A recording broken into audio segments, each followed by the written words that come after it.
falar das coisas sérias antes da gente entrar no recreio. A gente vai falar de uma coisa meio que inacreditável, né? A discussão que houve dentro da imprensa e com a participação do Supremo Tribunal Federal de se o convite para a posse do Trump que o Bolsonaro apresentou era fake ou não. Então o pessoal acha que a facada é fake, então tem gente que acha que a facada é fake. Eu não deveria me surpreender com essa questão do convite de gente que acha que o convite é fake. E eu não estou exagerando, né? Você não viu errado. Tem gente realmente defendendo isso.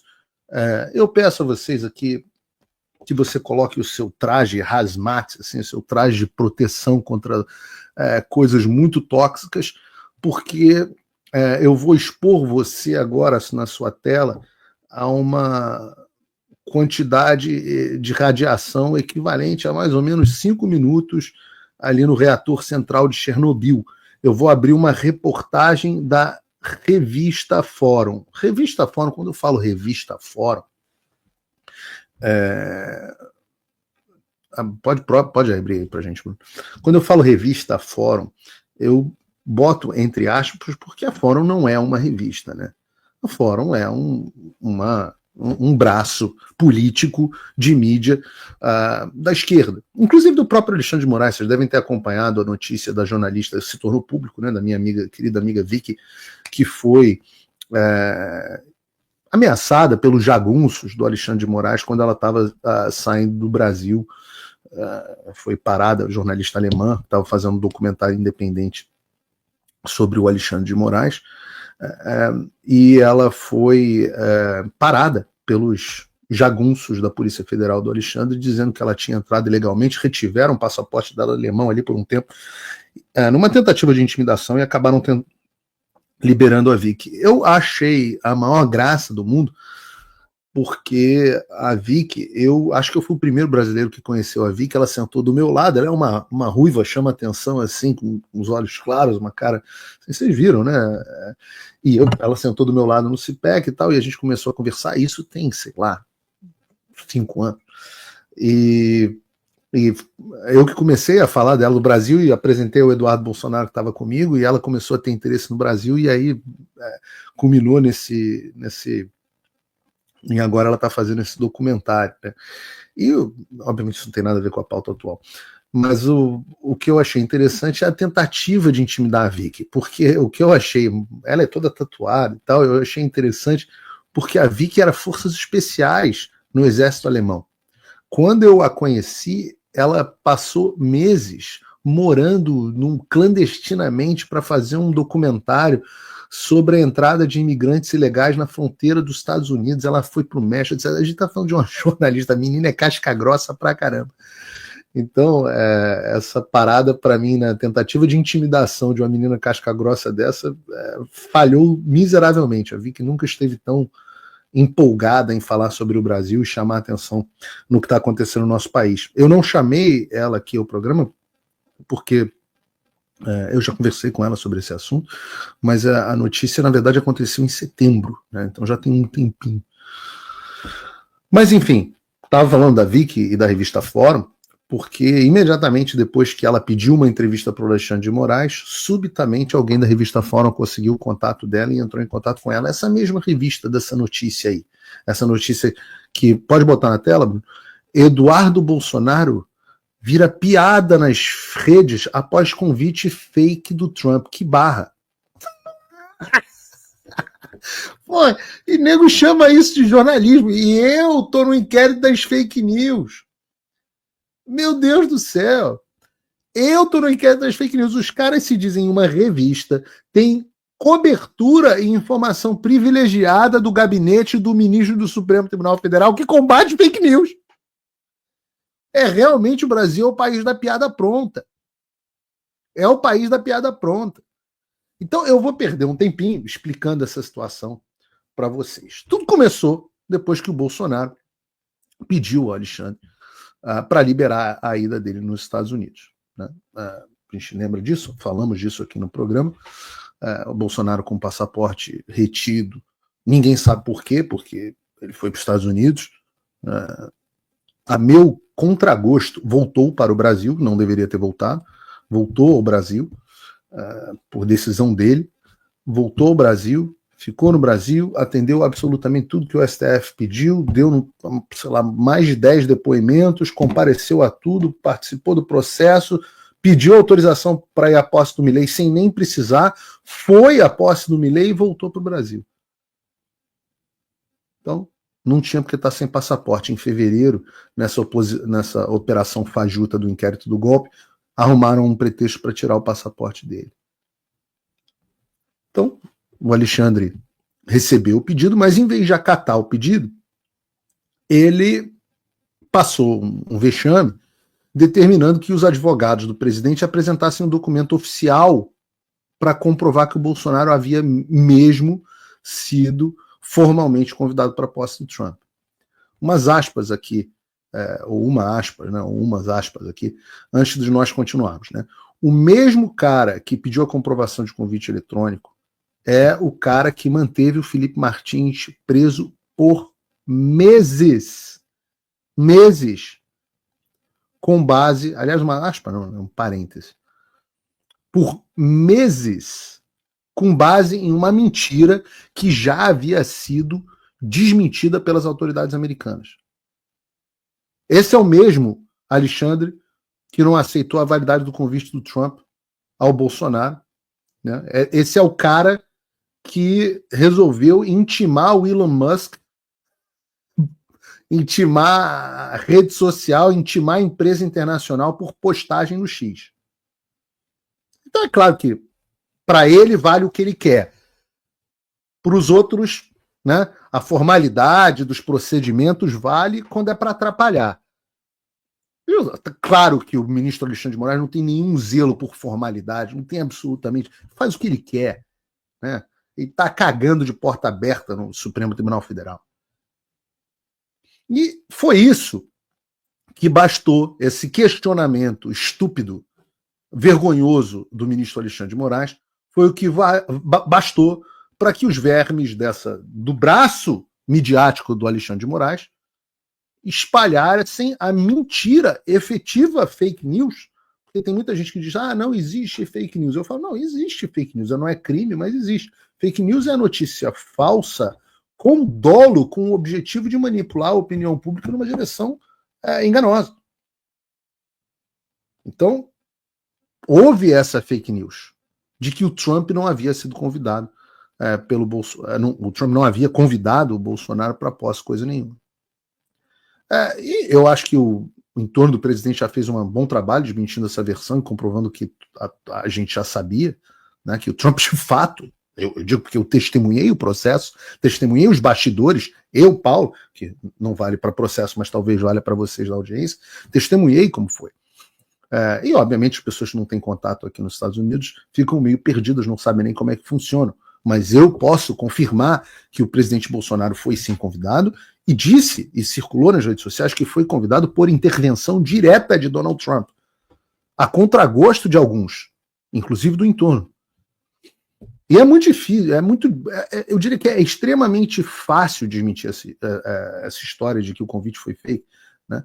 Basta você olhar na própria petição dos advogados do presidente, o domínio enviado é o domínio do Trump, né? O domínio do comitê de posse do Trump, o T47 inaugural. 47 porque o Donald Trump tem a característica rara de ser o 45º e o 47º presidente dos Estados Unidos. O 46º é o George Soros.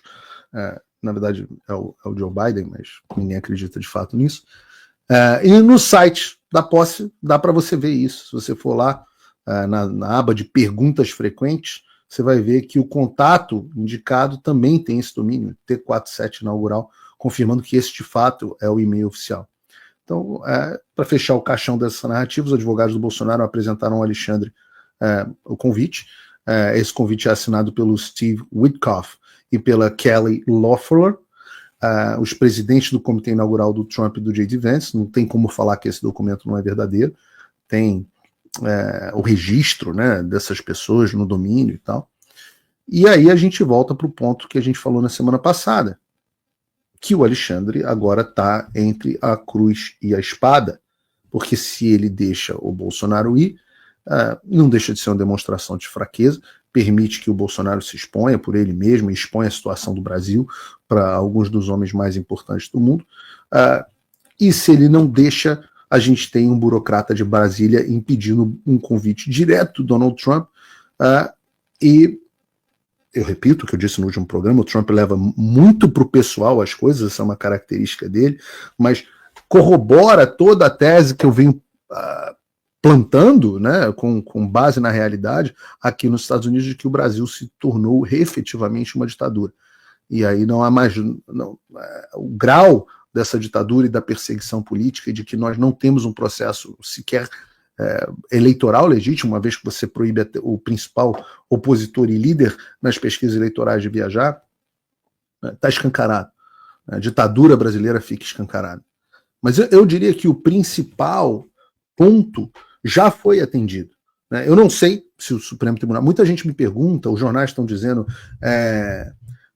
em torno do Bolsonaro desesperançoso. Eu posso dizer para vocês que isso é absolutamente falso. O pessoal está, inclusive o presidente, bastante esperançoso, porque não há motivos para uma negativa. Todo mundo, no entanto, ciente de que o Alexandre é o ayatolá do Brasil, ele faz absolutamente o que ele quiser, não tem absolutamente nenhum respaldo legal, não tem nenhum motivo para que ele não vá, mas a gente sabe que o Alexandre, como ayatolá do Brasil, vai fazer o que der na telha dele.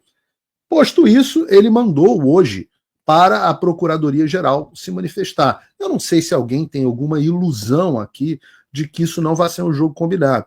A Procuradoria-Geral vai se manifestar na direção que ela tiver combinado com o Alexandre. Eu tentei apurar ali com alguns interlocutores do Supremo Tribunal Federal e nem as pessoas com quem eu conversei dizem que há um consenso entre os ministros sobre o que o Alexandre vai fazer. E a decisão, de fato, vai caber ao Alexandre.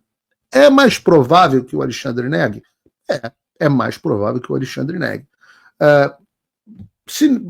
É impossível que o Alexandre conceda? Não, porque ele pode tentar sim dar a aparência de que o Brasil está aqui, olha como ele é benevolente, como ele está distensionando, como o processo é legítimo, ele tem tentado dar de vez em quando alguma aparência de legitimidade. Vamos ver o que vai acontecer, mas seja o que for, o ponto principal deste convite já foi atendido. Qual é o objetivo deste convite e qual foi o objetivo do Donald Trump com esse convite? Foi demonstrar apoio ao Bolsonaro. Veja, não é um convite como foi para o Milei, não é um convite como foi para o Meloni, não é um convite como foi para o Orbán, não é um convite como foi para o Zelensky. Todas essas pessoas estão no poder. Então, o convite é uma demonstração das relações dos Estados Unidos com os líderes que estão no poder desse país. Jair Bolsonaro não só não está no poder, como é, em tese, inelegível e faz oposição ao atual presidente do Brasil. Então, a intenção do convite foi demonstrar: eu me preocupo com Bolsonaro, eu estou de olho com o que está acontecendo no Brasil. E essa era a minha grande preocupação caso o convite não fosse feito. Porque muito mais do que o convite ao presidente ou não convite ao presidente, seria uma sinalização de que nós íamos ter muita dificuldade para avançar nossa agenda, porque o Trump não estava muito preocupado com o Brasil. E o que ele está dizendo é: eu estou preocupado com o Brasil, eu estou preocupado com o Bolsonaro, e isso replica o que eu ouvi o próprio presidente Trump dizer. Ninguém me contou, eu vi pessoalmente, eu testemunhei a preocupação dele com o presidente Bolsonaro. E essa preocupação como candidato agora se manifesta em ato, em ação. Não significa que, ai meu Deus, então significa que amanhã o Trump vai mandar um tomahawk na cabeça do Alexandre de Moraes? Não, o Trump vai cancelar o... Pode ser. Agora, nós temos um trabalho a ser feito pela frente. O governo ainda não começou. E o mesmo trabalho que foi feito no Congresso vai precisar ser feito no Executivo. E eu vou fazer o papel que me couber nessa história. É um papel que Deus me permitir que eu tenha. Não vou me furtar a fazer o que tiver que ser feito. Né? Mas mesmo que, por exemplo, o Bolsonaro não vá, nós temos, e eu tive a confirmação hoje, de que a primeira-dama, a ex-primeira-dama Michele Bolsonaro, aliás, deixa eu fazer uma correção aqui, que teve site até de direita dizendo: Trump se referiu a Bolsonaro como senhor presidente, como se isso fosse uma sinalização de que o Trump ainda considera o presidente Bolsonaro o verdadeiro presidente do Brasil. Gente, devagar com o andor. O tratamento aqui nos Estados Unidos para presidentes e ex-presidentes é Mr. President, é senhor presidente. É o mesmo tratamento. Então, as pessoas endereçam, por exemplo, o George Bush como Mr. President. Esse é o pronome, digamos assim, de tratamento, seja para presidente como para ex-presidente. E eu não acho tão estranho, porque quando o meu avô era vivo, as pessoas, mesmo depois dele ter saído da presidência, eu ouvia as pessoas, presidente, todo mundo sempre tratava ele como presidente. Da mesma forma como tratam hoje, como eu, por exemplo, trato o presidente Bolsonaro. Presidente, você não trata como ex-presidente. Então, esse é o normal, tá?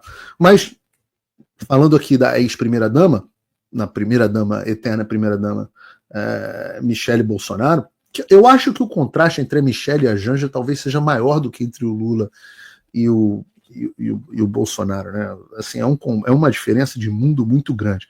Mas eu tive a confirmação de que a Michele Bolsonaro vai sim a Washington, haja o que hajar, né? Vai de qualquer forma a Washington. Então, certamente nós teremos pelo menos 2 membros da família Bolsonaro lá, Michele Bolsonaro e Eduardo Bolsonaro. E ninguém vai conseguir impedi-los de ter reuniões importantes. Nós temos agendas bacanas, já confirmando aqui uma agenda para toda a comitiva brasileira. Nós temos aí algumas dezenas de parlamentares da oposição ao governo Lula que vão estar lá.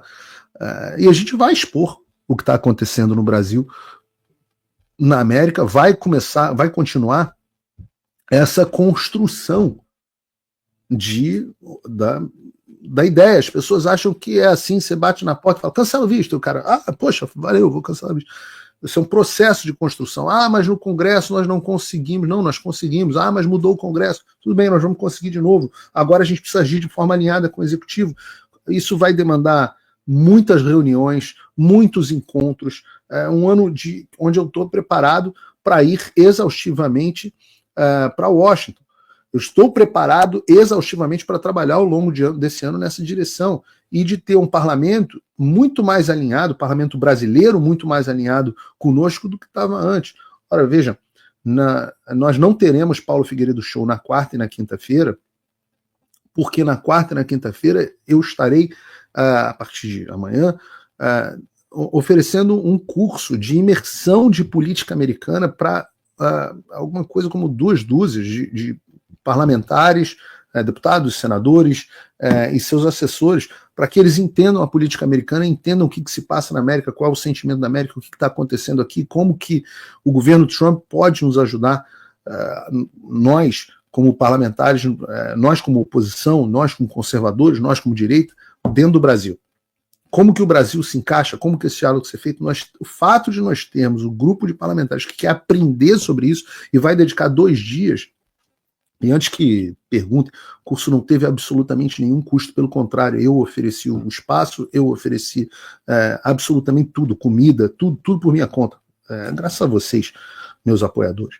Então, nós vamos fazer esse trabalho de formiguinha, de ir lá, conversar com as pessoas, explicar a situação do Brasil, expondo os fatos.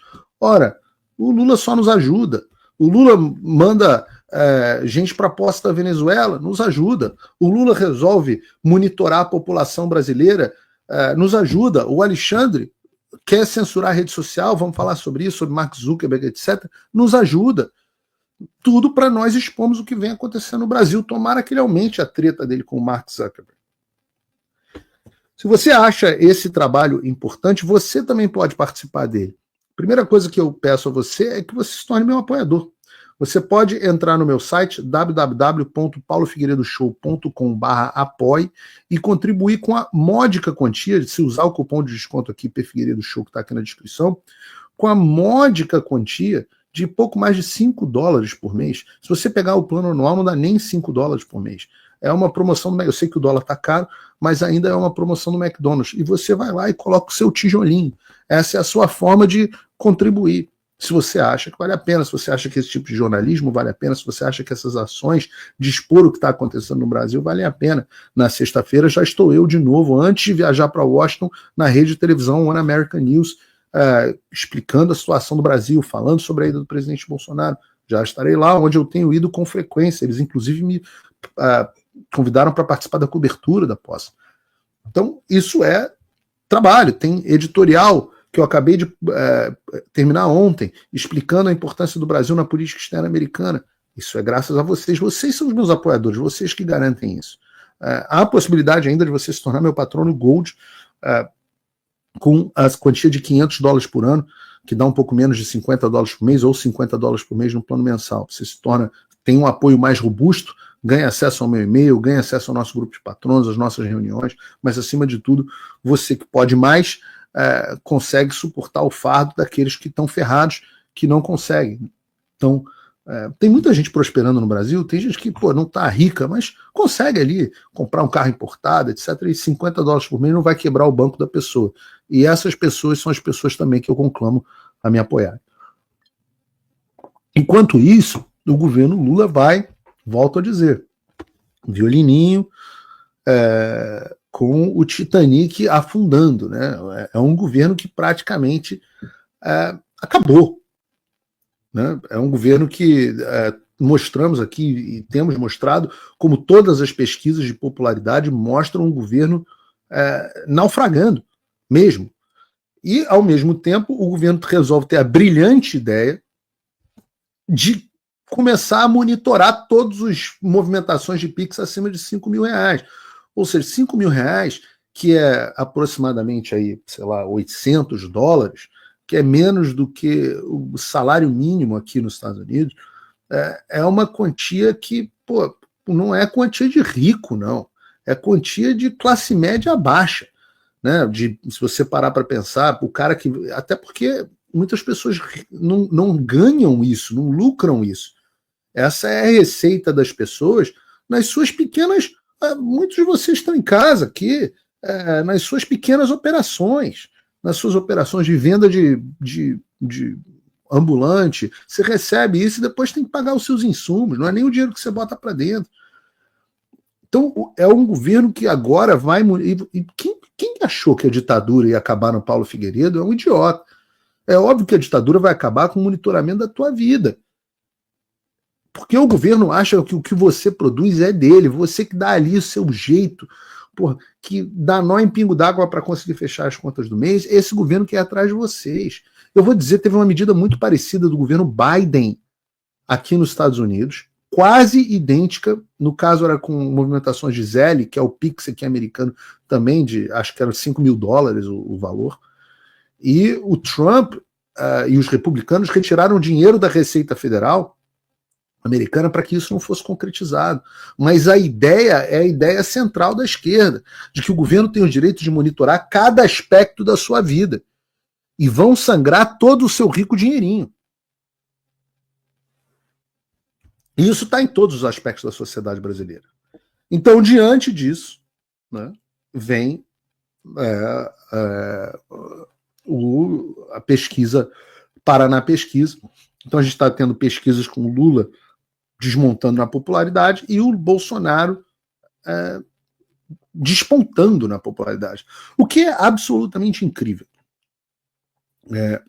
Por que é absolutamente incrível? Para você pensar um segundo a esse respeito. Nós temos um presidente que está há meses e meses e meses diante de se chama de lawfare, né? Uma perseguição jurídica sem precedentes na história do Brasil. A gente está falando de um presidente aqui que sofrendo a maior perseguição, sendo achincalhado de golpista, de ladrão de joia, de trambiqueiro de vacina, etc., todos os dias pela imprensa. Nós temos, segundo a pesquisa Quest, a população dizendo que 80% dos eleitores, eu falei que essa pesquisa era inconsistente, que não sei quantos, 80% dos eleitores de Bolsonaro achavam que ele tinha participação do 6 de janeiro. A Globo, né, é basicamente a rede golpe. Todos os programas, você começa com Bom Dia Golpe, depois Golpe Rural, depois Golpe Nacional, depois Golpe a Pena Ver de Novo, né? O Joaquim Teixeira botou lá a programação inteira da Rede Globo, que é basicamente falando sobre o golpe do Bolsonaro. E ainda assim, com todo o apoio da Rede Globo, com todo o apoio do Supremo, nós temos essa pesquisa do Paraná, pesquisas que saiu do forno. No cenário com o Pablo Farsal, o Lula e o Bolsonaro estão colados, né? 34% e 33,9%, que é 34%, não existe precisão estatística de 0,1%. De 0,1%. Tá? Então, empatados. E aí tem dois comentários aqui nessa história. Né? O primeiro é: se você ainda vive no mundo da lua, que acha que todas as pesquisas são falsas, que o Bolsonaro, na verdade, tem 70% dos votos, porque você não conhece nenhum dos eleitores do Lula, eu sou o seu maior opositor. Eu acho que pessoas como você atrapalham muito a discussão política no Brasil, porque você está desconectado da realidade. Você precisa sair do seu fantástico mundo de Bob. O sentimento anti-Bolsonaro ainda tem voto e o sentimento, e muitas pessoas continuam votando ainda no Lula. Esse é um movimento, é um sentimento global. Vejam a votação que a Kamala Harris teve nos Estados Unidos. Poxa, não se surpreendam. Ela teve, sim, 7%, 48% dos votos aqui nos Estados Unidos. Mas como, Paulo, como pode alguém votar no ladrão? Como pode alguém votar na maluca da Kamala Harris? Como pode... Existem, essas pessoas existem. A gente pode fazer um Globo Repórter sobre elas, de onde estudam, o que trabalham, onde trabalham, o que consomem, abrir a cabeça, examinar, ver o que tem dentro, né?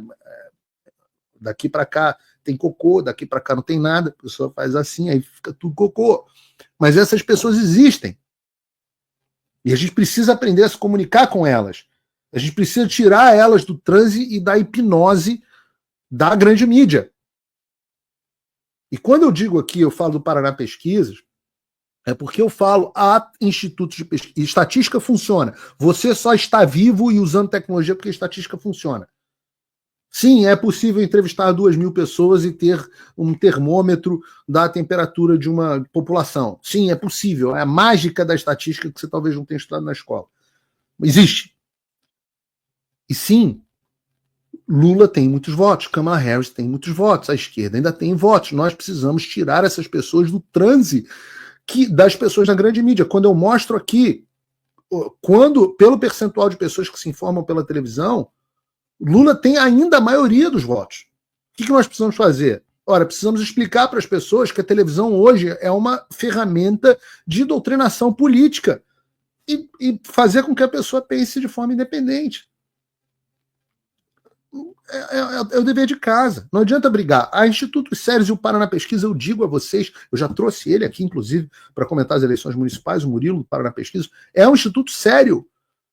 Assim como outros, trouxe aqui pesquisas do IBESP, já elogiei a Atlas Intel, nem conheço eles. Digo isso pelo histórico de acerto. Então não briguem com a realidade. Então, primeira parte do comentário. Segunda parte do comentário. Pablo Marçal. Você vê, eu falo que as pessoas são... Há tanta gente estúpida que na pesquisa tem aqui Pablo Marçal com 6%. Tem cenário com Pablo Marçal com 11%. Eu vou brigar com isso? Vou dizer que não tem? Não. Eu vou dizer, olha, a gente precisa se comunicar com essas pessoas para que esses 11%, 6% no caso, tenham a ciência de que estamos falando de um estelionatário. Tenham a ciência de que estamos falando de um picareta. E não brigar com a realidade. Né? Como aconteceu com os próprios eleitores do Farsal, que eu dizia, olha, não vai para o segundo turno em São Paulo, não vai. Os institutos não acreditem, o Paraná Pesquisa é mentiroso, o Paraná Pesquisa cravou o segundo turno em São Paulo. Pois quando a gente tira o picareta da disputa, aí e isso é importante porque este picareta, que tem lá os seus braços e os seus elos com Alexandre de Moraes, que nós demonstramos lá atrás, que não tem a menor dificuldade em se vender para o establishment, a quem a candidatura deste picareta que apoiou Boulos, a quem ela ajuda? Eu não vou nem entrar em Gustavo Lima, porque eu nunca vi ninguém discutir Gustavo Lima. A hora que realmente eu vir essa discussão, a gente pode discutir aqui. Mas a quem o Mr. M prejudica? É o Bolsonaro, porque quando você tira o Mr. M, o Bolsonaro abre uma vantagem de 3 pontos em relação ao Lula. 37,3 contra 34,4, 2,9 pontos. É a segunda pesquisa Paraná que mostra Bolsonaro à frente de Lula. E ela também, e de novo, eu volto a falar aqui, eu elogio o Paraná Pesquisas não pelo resultado, mas pela seriedade do trabalho. E ela traz dados relevantes também sobre a popularidade, ou melhor, a impopularidade do Lula. Veja, 33,8% das pessoas consideram o governo como ótimo ou bom, contra 42% que consideram ruim ou terrível. 42,6% consideram ruim ou terrível. Lembrem-se, eu mostrei que a aprovação do Lula hoje já estava na casa dos 30%, e essa é mais uma pesquisa que confirma isso. Esqueçam pesquisa Quest, e de novo, não é porque eu gosto do resultado de uma ou de outra. Porque Quest é hoje o Instituto da Rede Globo. Isso fica mais interessante quando a gente compara, por exemplo, o histórico de popularidade do governo. Bota a imagem para a gente do histórico, Brunão. Olha a crise e o buraco no qual se encontra o governo Lula. A gente compara os dados de agosto de 2023 com os dados de janeiro de 2025. Em agosto de 2023, 15,9% dos entrevistados consideravam o governo como sendo excelente e 24% como bom. Em janeiro de 2025, os excelentes, de novo, eles existem, mas caíram para 4,8%. E o bom caíram. Agora são 22,7%. Ainda tem. Tem que dizer aqui, ainda tem 22,7% que consideram bom.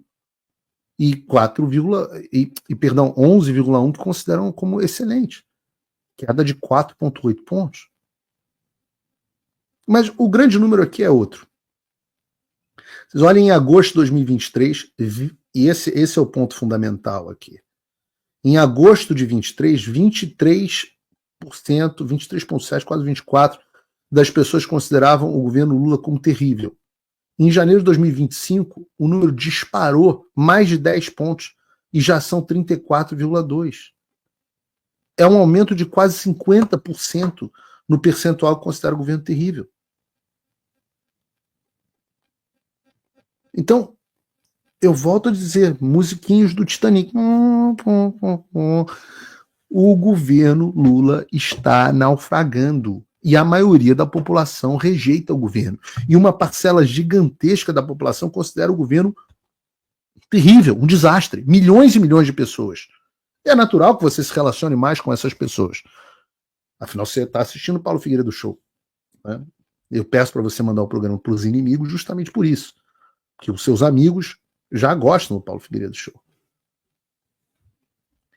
E eu falei aqui que vocês ficam falando que eu tenho predileção da Atlas, da Paraná Pesquisa, mas eu trouxe o número também da Atlas Intel. Na Atlas Intel, 49,8% reprovando o Lula contra 47,8% que aprovam. São os números. O mais importante é a inversão da curva. Eu digo, Lula nos ajuda. Não torçam pela morte do Lula. O Lula nos ajuda. Ele faz a população enxergar o quão terrível é a população. Lula foi o sujeito, Lula e Dilma foram as melhores coisas que já aconteceram para a direita no Brasil. Nós só criamos uma direita graças ao Lula e a Dilma. Nós precisamos de Lula, PT, a esquerda, nós precisamos desse vagabundo no poder para que nós possamos explicar o que está acontecendo no Brasil. Da mesma forma que eu preciso do psicopata do Alexandre no Supremo Tribunal Federal para explicar qual é o problema de um judiciário superpoderoso. E é assim que a sociedade, com personagens icônicos, com símbolos, com vilões, é assim que a sociedade se reforma.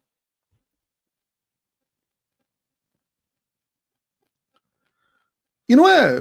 Eu falo muito aqui do Alexandre, e volto a dizer, ele é um símbolo, ele é um vilão maravilhoso.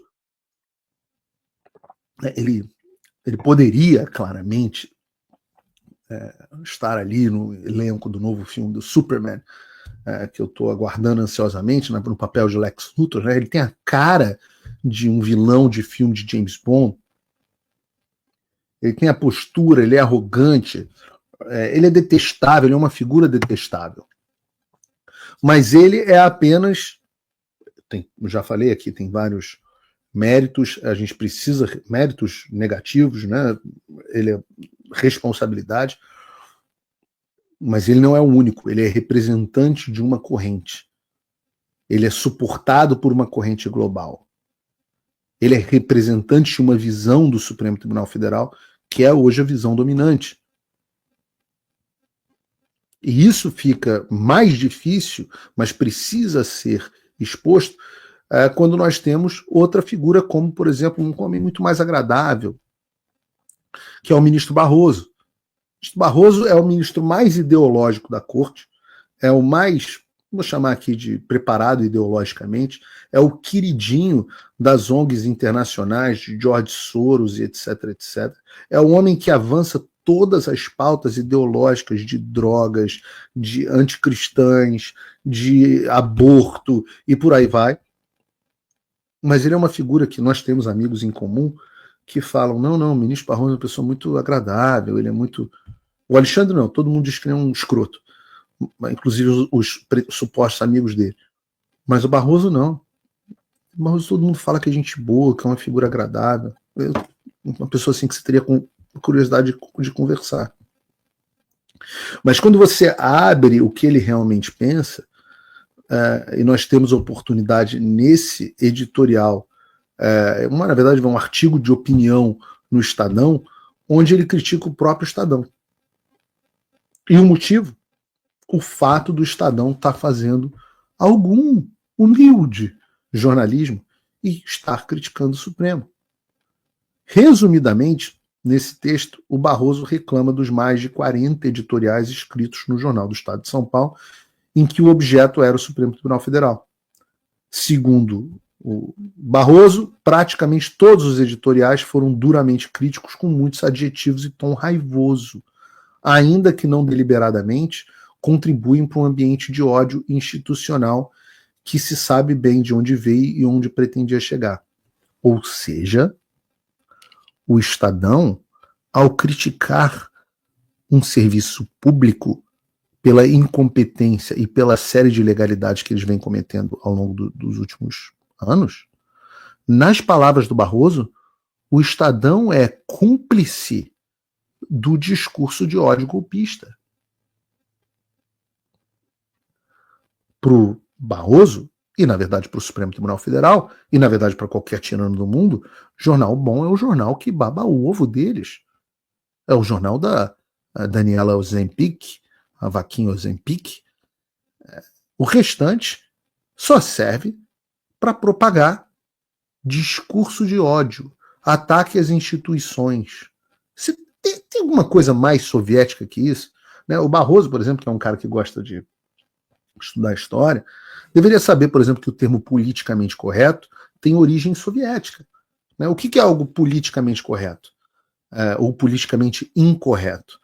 Politicamente incorreto é algo que é factualmente correto, ou seja, que é verdadeiro, porém atrapalha o discurso oficial político de quem está no poder. Então, apesar da coisa ser factualmente correta, ela passa a ser politicamente incorreta. Algo que atrapalha a agenda do Partido Comunista. É esse jornal dócil que o Barroso quer. Ele diz, ele termina o texto dizendo assim, sob a Constituição de 88 temos 36 anos de eleições regulares, estabilidade institucional e avanço nos direitos de todos os brasileiros. Graças ao meu avô, valeu. com plena liberdade de expressão, inclusive para críticas injustas. Sinal de que, mesmo sendo impossível agradar todos, temos cumprido bem o nosso papel. Parece até que o Barroso esqueceu que tem deputado sendo investigado por criticar o delegado do Alexandre, que tem jornalista censurado por questionar as irregularidades das eleições de 22, que tem jornalista com passaporte cancelado, que tem jornalista indiciado por ter dado notícia sem que tenha havido devido processo legal. Parece até que ele esqueceu que tem deputado ou ex-deputado agora no momento preso. Parece até que ele esqueceu o que aconteceu com a Jovem Pan, as ameaças que a Jovem Pan sofreu, a quantidade de censura que está em vigor no Brasil. Parece que ele não leu, por exemplo, as reportagens do Glenn Greenwald. Parece que ele não sabe que tinha um tribunal do qual ele fez parte falando para se usar a criatividade para perseguir uma revista, para achar alguma coisa do Paulo Figueiredo que justificasse o golpe. E o Brasil está numa situação tão louca que até a revista Cruzoé, que obviamente não tem nada de conservadora, né? E ela mesma já foi censurada pelo Supremo, na origem, no inquérito das fake news de 2019, a Cruzoé escreveu uma resposta ao Barroso refutando cada um dos pontos que ele tentou defender. A Cruzoé.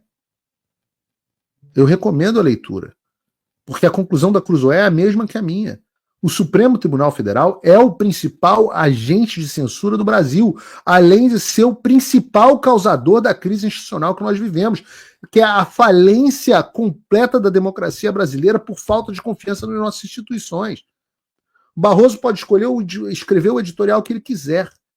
Cada vez mais a população os despreza. Por isso que você tem que gritar perder o mané. Por isso que você tem andar de cabeça baixa escondido no aeroporto de Miami. Por isso que você tem que botar teu apartamento para vender. O povo te odeia. E não é por discurso de ódio de Paulo Figueiredo, é porque vocês são figuras odiosas nas suas ações, porque vocês são maus. E mal, ao contrário da sua escola de pensamento, ministro Barroso, não é uma abstração. Existe o bem, existe o bom. Liberdade é bom. Perseguição a opositores é mal. Piedade é bom. Perder o mané é mal. Ouvir os outros, permitir que as pessoas se expressem é bom. Esmagar os seus opositores é mal. E a população enxerga isso, e por isso que ela os odeia. Não é por causa de discurso algum. E conectado a isso, né, a gente tem que falar sobre a pauta internacional, principalmente para comentar essa notícia que está aí. Carregou? Carregou. Mark Zuckerberg diz que a administração Biden gritava e xingava, né, os seus empregados, exigindo censura. Olha, eu tenho idade o suficiente para me lembrar de um tempo, porque eu tenho mais de 1 ano de idade, de um tempo onde o Mark Zuckerberg era o queridinho da esquerda e o grande vilão do mundo era o Elon Musk.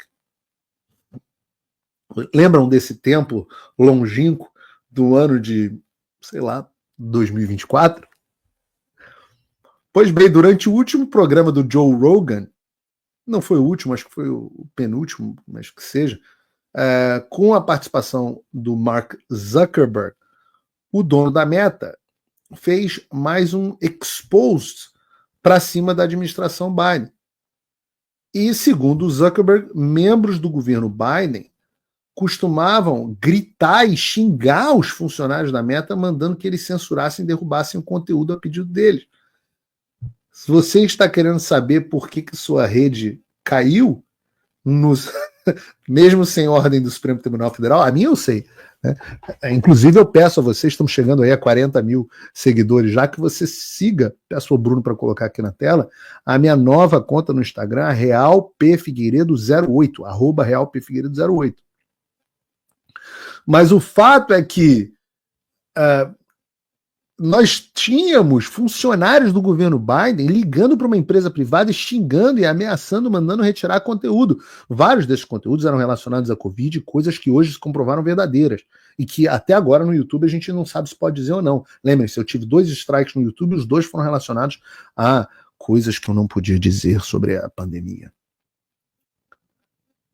Mas esse negócio que parece coisa da União Soviética, da China e Cuba, eu digo para vocês, estava nos Estados Unidos. Funcionários do governo americano xingando empregados, mandando uma empresa privada, mandando eles fazerem a vontade ideológica deles para censurar cidadão comum. E tá aí, quem está dizendo é o Mark Zuckerberg. Essa indisposição do Zuckerberg com os democratas, com a esquerda americana, né, aliada à recente disposição que ele demonstrou em relação ao Trump, de fato pode significar uma mudança muito grande no complexo industrial da censura. Não só porque ele está expondo fatos novos, que até então eram desconhecidos, né, ainda que o contexto geral de conluio com o governo Biden, com as empresas de tecnologias em prol da censura já fosse razoavelmente público graças ao Congresso, né, mas nós temos fatos novos, nós temos o depoimento direto deles, tanto que é notícia, mas a gente está falando de um homem que está por trás das maiores ferramentas de influência digital do mundo. Nós estamos falando de um homem que está por trás das maiores ferramentas de influência digital do mundo. E aí eu digo para vocês, você não acha curioso que enquanto o Alexandre, e nós temos lá o diálogo deles, do talha-ferro, do assessor dele, dizendo o ministro mandou fazer isso, o ministro mandou fazer aquilo, o ministro... As redes sociais no Brasil recebiam ordens oficiais da corte, com ameaça de prisão, e por isso o X acabou saindo do Brasil. Nos Estados Unidos, essas ameaças eram por outros meios, mas com direito a funcionários do governo gritando e xingando para retirada de conteúdo. Aí eu falo assim, bom, a mesma ideia, mecanismos um pouco diferentes, que a nossa democracia é mais capenga na defesa da liberdade de expressão, mas mesmas ideias. Eu falei aqui, enquanto os Estados Unidos, no governo Biden, tentaram também fazer monitoramento do PIX americano, o Zelle, acima de $5 mil, a gente vê essa ideia sendo implementada no Brasil. Censura das redes sociais dos Estados Unidos, censura no Brasil.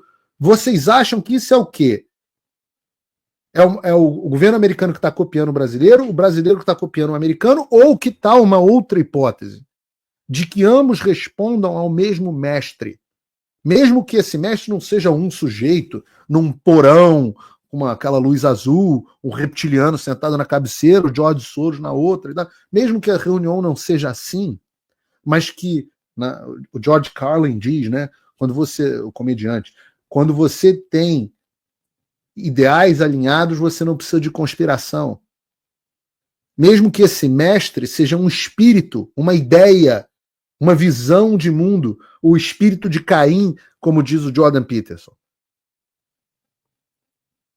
Você não entender que o que está acontecendo no Brasil é orquestrado e financiado pelos Estados Unidos, esse complexo industrial da censura vem daqui, e é impossível a subsistência disso sem que haja o suporte daqui. E é por isso que eu digo que, independente do que acontecer, nós já temos uma boa notícia de 2025. Vejam a notícia, não sei se você conseguiu colocar na pauta, Bruno, na tela, eu acho que não está na nossa pauta. Olha como o Bruno é eficiente. Nem eu tenho essa notícia aqui. Eu vou abrir aqui porque eu quero... Cadê? Eu perdi. Ah, tá aqui. Eu vou abrir porque eu quero ler a notícia e não está na minha pauta. Porque o nosso querido João Gabriel, o nosso editor-chefe, está no avião a caminho dos Estados Unidos para me acompanhar na posse do Trump. Me acompanhar não aqui, pô, sem boiolagem aqui. Mas está lá no mesmo lugar. Vejam essa notícia. A AGU informa que políticas da Meta causam grave preocupação ao governo Lula. Meta enviou lista com esclarecimentos solicitados pela AGU em virtude do encerramento da checagem. E diz a AGU que alguns aspectos constantes do documento da Meta causam grave preocupação à AGU em órgãos governamentais. O posicionamento da pasta se refere aos esclarecimentos enviados pela Big Tech que foram solicitados depois que o gigante bababá. Especialmente a confirmação, então houve a confirmação da alteração e adoção no Brasil da política de conduta do ódio, que a toda evidência pode representar um terreno fértil para a violação da legislação e de preceitos constitucionais que protegem direitos fundamentais dos cidadãos brasileiros. Ou seja, a prática do governo Lula de censurar a oposição, a prática do Alexandre de censurar a oposição. Eles dizem, as informações prestadas pela Meta também contrariam afirmações realizadas pela empresa em recentes manifestações proferidas no curso da discussão sobre o Marco Civil da Internet. Ou seja, o governo está em pânico porque a Meta, vocês não têm ideia, tem zilhões de termos de ajuste de conduta, contratos clandestinos, travestidos de paralegislação, que a Meta era grande patrocinadora, o X já estava afinzaço de abandonar, e abandonou em boa parte, e o grande garantidor era a Meta, e agora o Google ficou isolado. Você, Google, você do YouTube, você que fode o meu algoritmo, você que esconde o Paulo Figueiredo Show, sem sucesso, porque a gente está aí com 15 mil pessoas assistindo nesse momento, você ficou isolado. Como será que o Google vai se posicionar? O desespero da AGU, do governo Lula, do Alexandre, as ameaças, é porque a casa caiu. Ou perdeu, mané. Perdeu, mané. O garantidor do seu complexo industrial da censura financeiramente acabou dia 20 de janeiro. Acabou o Instituto do Felipe Neto recebendo dinheiro da embaixada americana para promover censura. Acabou diretor da CIA vindo para o Brasil pressionar para ninguém questionar as urnas eletrônicas e o trabalho do TSE. E acabou rede social fazendo legislação clandestina e tomando, palavras do Mark Zuckerberg, em tribunais secretos e clandestinos tomando decisão de censurar as pessoas. Acabou, esse ambiente ruiu. Vocês vão continuar censurando as pessoas? Pode ser, por enquanto, mas vocês estão abandonados. Perdeu o mané, a casa caiu, vocês estão sozinhos.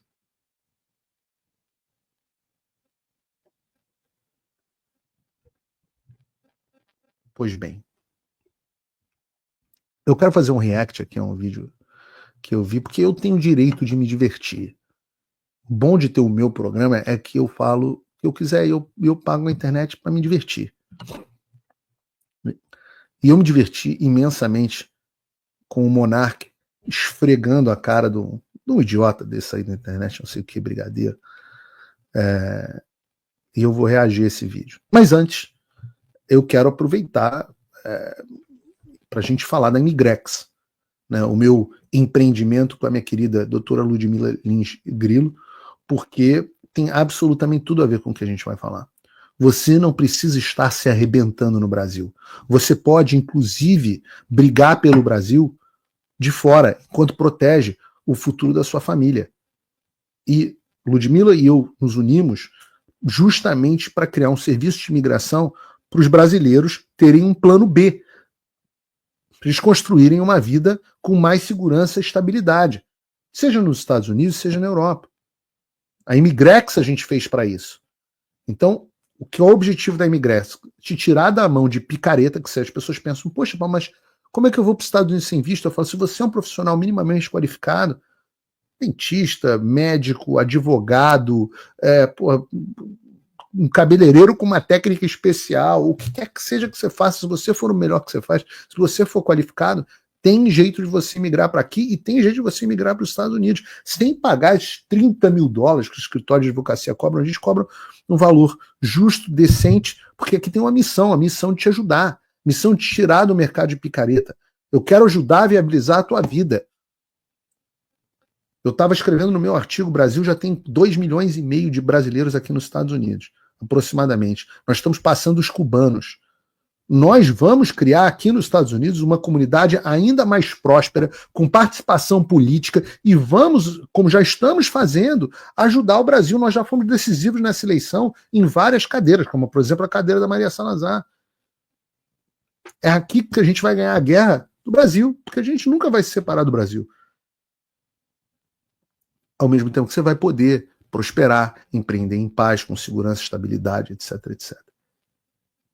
Então, eu quero ajudar você a construir um futuro melhor para sua família. Tem um link aqui, o QR Code, tem um link na descrição, você entra lá, tem dezenas de vistos para médico, advogado, empreendedor, profissional de tecnologia, pessoa com habilidade específica, etc. Aproveita porque a legislação imigratória pode mudar com o Trump. Então aproveita, porque hoje tem muito caminho. Então preenche lá o nosso formulário e o nosso time vai entrar em contato com você. E eu quero terminar o programa de hoje reagindo justamente a isso, né? Porque o Monark veio para os Estados Unidos, veio fugido. Muita gente não sabe, mas eu implorei ao Monark para que ele deixasse o Brasil. Eu tive uma discussão numa palestra aqui onde o Monark disse: não, eu vou ficar porque vai ficar muito ruim para eles me perseguirem, etc, etc. Eu falei: Monark, você vai acabar preso. E ele tomou a decisão finalmente de vir para os Estados Unidos para ele poder continuar falando, tendo liberdade. E aí, não sei por que cargas d'água, ele estava num podcast com o tal do Marcelo Brigadeiro, que é um lutador de jiu-jitsu, e eu acho até, eu já vi algumas coisas dele, achei interessante, eu luto jiu-jitsu, e achava algumas coisas interessantes, é um cara como lutador, talvez seja bom, talvez tenha técnicas boas, não sei, não conheço tão profundamente. Eu acho interessante, porque, de um modo geral, o pessoal do jiu-jitsu, da luta, etc., é esmagadoramente de direita. Vários meus fãs me seguem aqui, aliás, os aí para vocês. Mas esse cara, não. Esse cara, inclusive, quando o Monark fez live comigo, ele é arrogante, que ele se acha, ele fala as coisas com... Porra, também quer falar o quê? Tá com Paulo Figueiredo, né? E o cara é burro, tadinho. Mas burro de doer. O Monark diz que ele não é só burro, que ele é, além de burro, filha da puta. Vamos ver o que aconteceu aqui, por favor. De como qualquer... Escuta, como qualquer... Então, peraí, me explica. Se a Jornal da Globo entrevistar alguém e essa pessoa mentir, e ela tá entrevistando, e for ao ar, a Globo tem que ser presa, é isso? Acabar? É isso que você tá me falando? Não. Tem que ser responsabilizada. Okay, então eu ver um vídeo de alguém mentindo significa que eu fiz alguma coisa, cometi algum crime. Porque eu vi o vídeo de alguém que estava mentindo, eu cometi um crime. Esse é o seu argumento? Me explica. Não, porque você corroborou, você levou o cara ali para apresentar uma... Eu não posso ficar falando essa porra, vai foder o Barba aí, cara. Absolutamente sem argumento. O cara não consegue concatenar 3 palavras. Vai foder o Barba, eu não vou falar. Você tá fugindo porque você é um mentiroso. Tá fugindo. Não. Caralho, Nando Moura, eu não acho que você é burro. Não acho que você é burro, não. Não acho que você é burro. Você não é burro, não. Você é um filho da puta. É isso que você é. Monark, as duas coisas não são mutuamente exclusivas. O sujeito pode ser burro e um filho da puta. Aliás, muitos têm que ser filha da puta porque são burros, então precisam recorrer à filha da putice para poder sobreviver. Esse não é nem o vídeo que eu queria o outro vídeo. Cadê o outro vídeo? O primeiro que eu mandei, Bruno. Eu vou botar esse aqui, mas tem um outro vídeo. São 2 vídeos do Monark. Eu quero aquele onde o cara diz que ele tá bem. Seu filho da puta é igual o Nando Moura. Tá bom, obrigado. Igual o Nando Moura, não sei. Eu tava achando que você era burro, mas agora eu tô achando que você é um filho da puta. Te agradeço. Mas eu vou seguir. Cadê o outro vídeo? Eu quero o vídeo que o cara diz que ele tá bem. Acharam o vídeo? Gente, vocês têm que ter atenção às coisas que eu coloco na pauta.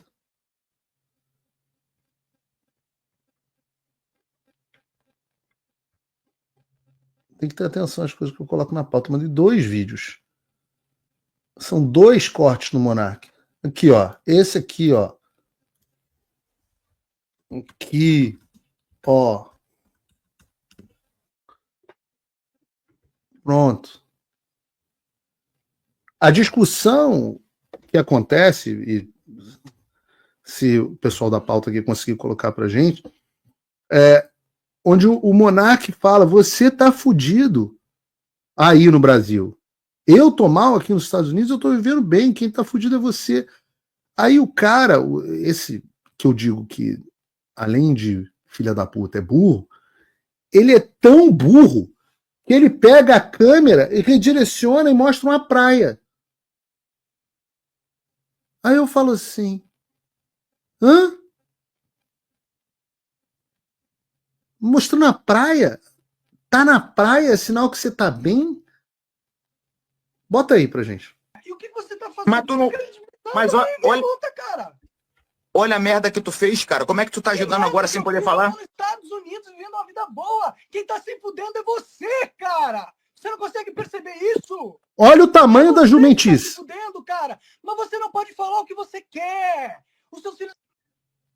Repara, o cara vai lá e ele mostra, olha como eu tô bem, eu tenho uma vista da praia. Você quer, entendeu? Não tem segurança. Olha esse imbecil, meu Deus do céu. O sujeito não se importa de não falar o que ele quiser, ele não se importa de não ter liberdade, porque ele tem visto da praia. Eu não sei se você sabe, Marcelo Brigadeiro, burro para um caralho. Cuba é uma ilha. Tem um monte de praia lá. Inclusive tem gente que vai a Cuba para ir a balneário. Ter praia te faz bem? Você acha que você tá bem, que você tem vista para o mar, sei lá onde é que você tá, em Balneário Camboriú, sei lá onde é que você tá? Você acha que você tá bem por causa disso? Você acha que você tá bem num país onde tem jornalista exilado, onde o cara aí que você tá dizendo conversar, que você disse que gostava dele, tem que fugir para os Estados Unidos porque ele entrevistou pessoas, que ele deu voz a quem você acha que não tem que ter voz? Pelo amor de Deus, mas não pode ser tão burro assim. Por isso que o monarca atribui filha da putice. Que o sujeito não pode ser tão burro assim. Tá no seu local, tá? Você tá em balneário. Aí vem a esculachada. Beleza, cara. Mas o resto das pessoas que você tá ajudando a fuder, quando você fala narrativas que ajuda esse Estado que tá escravidando elas, esse resto das pessoas, elas não estão na vida boa e mansa igual você tá, cara. Eles estão se fudendo, estão morrendo no hospital porque o SUS não atende, tá ligado? A vida não é uma... E é óbvio, e é você que não tá entendendo a conexão entre essas coisas. E eu desenho para você, se quiser, eu pego uma lousa aqui, Brigadeiro. É porque o fato de você não poder criticar um serviço público torna o governo imune a críticas. E é por isso que o governo vai lá e pode fazer a desgraça que fez no Rio Grande do Sul, que quando a gente vai lá e critica eles dizem que é fake news. É por isso que o governo vai lá e pode começar a taxar Pix de 5 mil.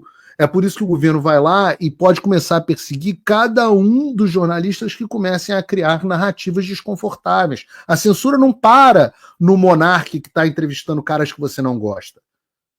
E é por isso que, surpresa, os países que mais se desenvolvem são os países onde há mais liberdade. Não acredita em mim? Publique, procure o ranking da Heritage Foundation de liberdade econômica. Olhe a liberdade econômica e a liberdade de expressão, porque você precisa de liberdade de expressão para, de fato, ter liberdade econômica. Olhe o quanto que os países se desenvolvem. Porque a troca, o tal do livre mercado de ideias, promove o crescimento. Você sabe o que acontece? Ah, mas a China. Eu falo, sabe o que acontece com a China? Onde não há livre mercado de ideias? Os bilionários chineses fogem da China todos os anos. Não sou eu que estou dizendo, busquem os rankings dos países que mais perderam bilionários nesse último ano e você vai ver que a China foi disparado o país que mais perdeu, enquanto os Estados Unidos são um dos países que mais ganharam. E o que você está conseguindo fazer, cara? Da hora que tá boa pra você a vida, tá ligado? Que bom, eu fico feliz por você e pela sua família. Mas tem 200 milhões de pessoas que estão vivendo na porra da ditadura e é 1% da população que tem a sua qualidade de vida, cara. Concordo. E aí, quando você é um beneficiado da sociedade, que vive no sistema, se dando bem, falando daqueles caras que estão se fudendo e lutando contra, falando que nós estamos errados de lutar. E você tá certo de ficar no bem bom. É isso. Caralho, é isso que você tá falando? Eu acho que... Deixa eu te falar esse risinho aqui. Eu vou terminar com isso, que eu tenho que encerrar o programa. Marcelo, Brigadeiro, riso é argumento de puta. Como dizia o Olavo de Carvalho. Tem que encerrar o programa.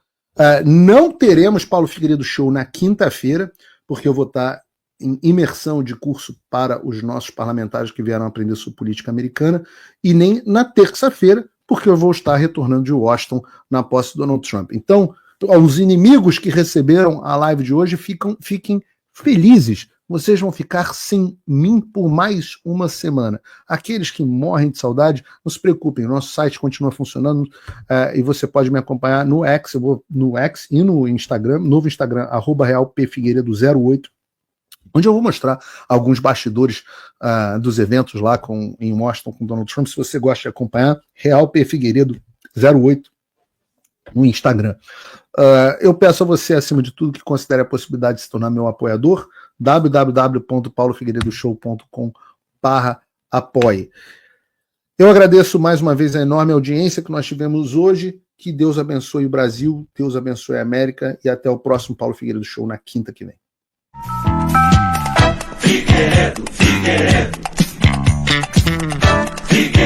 Figueiredo.